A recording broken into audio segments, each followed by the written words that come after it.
शादी नहीं हुई थी। इस बात को लेकर अंजलि की माँ रुक्मिणी देवी काफी परेशान रहा करती थी। माँ, मैं स्कूल जा रही हूँ, जरा मेरा टिफिन तो दे दीजिए। अब क्या पूरी जिंदगी मैं तुझे टिफिन बनाकर देती रहूंगी?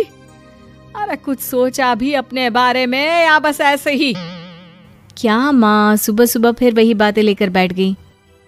माँ गलत क्या कह रही है अंजलि दीदी? इतनी उम्र हो चुकी है आपकी, माँ कब तक आपकी सेवा करती रहेंगी? भाभी, मैंने माँ को कब कहा कि मेरी सेवा करो? वैसे भी अपना टिफिन मैं खुद तैयार कर लेती हूँ, बस टेबल से उठाकर देने को ही तो कहा था। वैसे अंजलि दीदी, देखा जाए तो टिफिन उठाकर देने की उम्र तो आपकी है। आपका अपना घर परिवार बच्चे होते तो ये जिम्मेदारी आज आप पूरी कर रही होती। एक बात मेरी समझ में नहीं आती, अगर मेरी शादी नहीं हुई तो इसमें मेरी क्या गलती है और तुम सब लोग मेरे पीछे क्यों पड़े रहते हो? अरे कुछ कहना क्या पीछे पड़े रहना होता है? अपने छोटे भाई को देख, तुझसे 3 साल छोटा है लेकिन 2 बच्चे खेल रहे हैं आंगन में। मुझे आप लोगों की कोई बात नहीं सुननी, जा रही हूं मैं। और आप में से किसी को मेरा कोई काम करने की जरूरत नहीं है, मैं खुद संभाल लूंगी। इतना कहकर अंजलि वहां से चली जाती है। शाम को जब अंजलि अपने स्कूल से लौटकर घर वापस आती है तो उसने देखा कि पड़ोस वाली निर्मला चाची वहां पर बैठी हुई थी। क्या बात है अंजलि बिटिया, नौकरी करके वापस आ गई? जी चाची जी, कैसी हैं आप? मैं तो ठीक हूँ बेटा, तुम बताओ शादी के बारे में कुछ सोचा या नहीं? अरे रहने दीजिए ना, इससे तो शादी की बात करना ही बेकार है। कुछ भी कहो तो गुस्सा करती है, बात बात पर आंखें दिखाती है। माँ, आप ऐसा क्यों कह रही हैं? मैंने कब आप पर गुस्सा किया? अरे अंजलि बेटा, तुम्हारी माँ ठीक ही तो कहती है। 30 की होने आई हो, अब तुम्हें भी शादी वादी कर लेनी चाहिए। चाची जी, आप तो ऐसे कह रही हैं जैसे शादी करने से मैंने मना किया हो। रहने दीजिए निर्मला चाची, हमारी अंजलि दीदी को अभी तक उनकी पसंद का दूल्हा नहीं मिला ना, इसीलिए वो शादी नहीं कर रही। भाभी, ऐसी कोई बात नहीं है। अरे तो फिर क्या बात है? तुम्हारी माँ ने तुम्हारे लिए इतने रिश्ते ढूंढे लेकिन तुम्हें कोई पसंद ही नहीं आता। क्या है ना चाची जी, हमारी ननद रानी नौकरी जो करती है ऐसे ही थोड़ी ना किसी को पसंद कर लेंगी।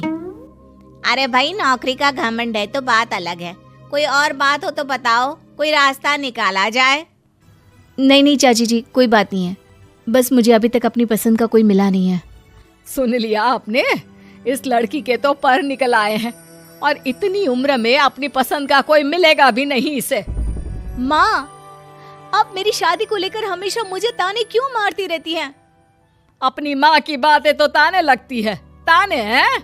बताओ, मैंने कुछ गलत कहा क्या? देखो, ये सब छोड़ो, मेरी दूर की बुआ का बेटा है, उसकी अभी शादी नहीं हुई है, उम्र होगी कोई 34-35 साल। आप कहें तो बात आगे बढ़ाऊं? अरे हाँ हाँ, क्यों नहीं, ये भी कोई पूछने की बात है। अरे जल्दी से लड़के को यहाँ बुला लो।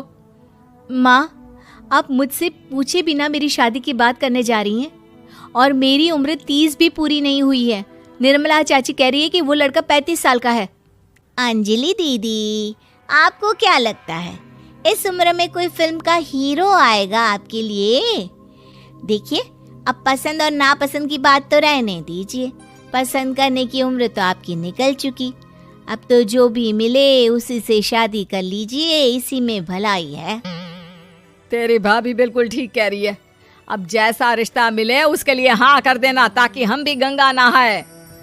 ठीक है, चलिए मैं उस लड़के को कहती हूँ, वो कल ही अंजलि को देखने आ जाएगा। अगले दिन निर्मला चाची के दूर का रिश्तेदार अंजलि को देखने उसके घर आता है। उसका नाम था अजय। अंजलि जी, तो आप नौकरी करती हैं, वो भी स्कूल में? जी हाँ, मैं स्कूल में टीचर हूँ। हमारी बेटी बहुत होशियार है। अरे पढ़ने लिखने में इतनी होशियार है, इसीलिए तो इसकी नौकरी लगी है स्कूल में। हाँ हाँ ठीक है आंटी जी, ज़रा मुझे भी तो बात करने दीजिए आपकी बेटी से। जी पूछिए ना, क्या पूछना चाहते हैं? अंजलि मैडम, ये तो बताइए कि आपने अभी तक शादी क्यों नहीं की? बस ऐसे ही, कहीं कोई रिश्ता पसंद नहीं आया इसलिए। लेकिन क्या मैं आपसे पूछ सकती हूँ कि आपने शादी क्यों नहीं की? अंजलि, क्या कर रही हो तुम? लड़कियों को इस तरह की बातें नहीं शोभा देती। रहने दीजिए आंटी जी, आपकी बेटी काफ़ी पढ़ी लिखी है, मैं उनके सवाल का जवाब दे ही देता हूँ। वो क्या है ना, मुझे भी अभी तक अपनी पसंद की कोई लड़की नहीं मिली। अच्छा, कोई बात नहीं। वैसे आपकी तनख्वाह कितनी है, कितना कमा लेती हैं महीने का? जी यही कोई 25,000 महीने। बस 25,000? इतने से क्या होता है? इतने से तो आजकल घर भी नहीं चलता। आपके कहने का क्या मतलब है? अरे मैं तो ये सोच कर आया था कि नौकरी वाली लड़की है, आराम से 40,000 कमाती होगी। माफ कीजिएगा, आपका और मेरा रिश्ता नहीं हो सकता। जी कोई बात नहीं, मुझे भी आपके साथ शादी करने में कोई इंटरेस्ट नहीं है। अंजलि, किस तरह की बात कर रही हो? घर आए रिश्ते को ठुकरा रही हो तुम। दीदी, अब इस उम्र में आपको इतनी अकड़ नहीं दिखानी चाहिए। अच्छा खासा रिश्ता हाथ से निकल गया, कहीं ऐसा ना हो कि जिंदगी भर कुंवारी ही रह जाओ आप। कुछ दिन और ऐसे ही निकल जाते हैं और अंजलि की शादी कभी नहीं होती। अंजलि के परिवार वाले बिंदास उसे ताने मारते रहते हैं, लेकिन अंजलि एक बड़ी नौकरी की तैयारी करती है और उसमें सिलेक्ट होने के बाद अंजलि को एक बहुत बड़ी नौकरी मिल जाती है।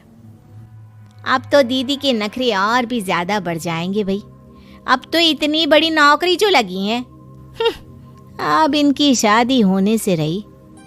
माँ, मुझे नौकरी के लिए दूसरे शहर जाना पड़ेगा। आप जानती हैं ये बहुत बड़ी जॉब है और इसमें पैसे भी बहुत ज्यादा मिलेंगे। अच्छा, कितने पैसे मिलेंगे बेटा? माँ, मुझे हर महीने 90,000 सैलरी मिलेगी। क्या? अरे वाह वाह, ये तो बहुत अच्छी बात है। लेकिन फायदा क्या? कितने भी पैसे मिले, शादी तो हुई नहीं ना तुम्हारी। अंजलि नौकरी करने के लिए दूसरे शहर में चली जाती है और जब कुछ महीनों के बाद वो वापस घर आती है तो उसे अपने पति के साथ देखकर उसके घर वाले हैरान रह जाते हैं। अरे अंजलि, तूने शादी कर ली और हमें बताया तक नहीं। और दामाद जी करते क्या हैं? इतनी बड़ी कार है उनकी।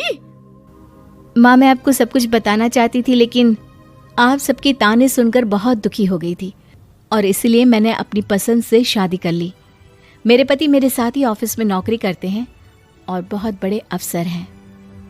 और एक बात बताऊं माँ, आज मैं बहुत खुश हूँ।